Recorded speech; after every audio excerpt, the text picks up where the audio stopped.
Senator Cortez Masto.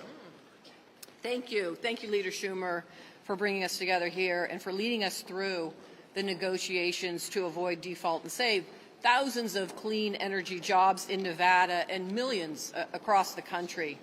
We know that far-right Republicans threatened our economy and tried to hold our working families hostage, plain and simple, but we refused to allow it.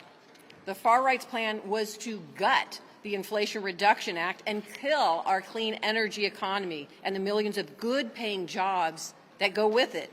Now that we have defeated their efforts and avoided default, we can continue to focus on implementing that law and supporting our working families.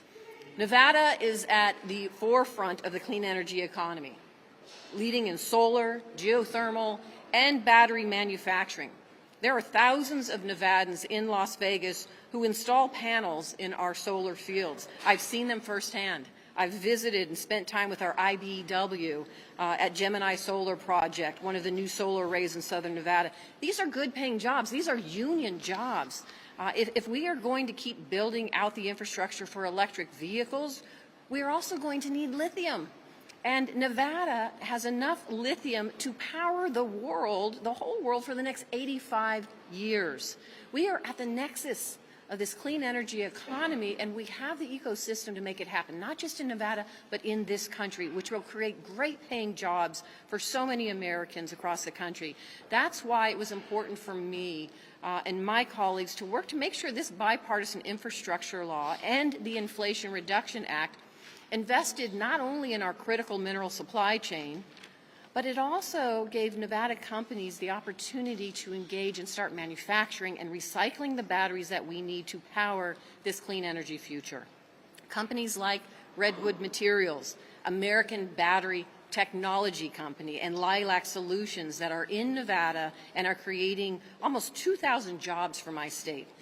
Taken together, in my state, there are tens of thousands of families who depend on these clean energy jobs, and I'm proud that our party, we stuck together to protect them when we know that there were extreme Republicans who are willing to take away those jobs and those opportunities for working families.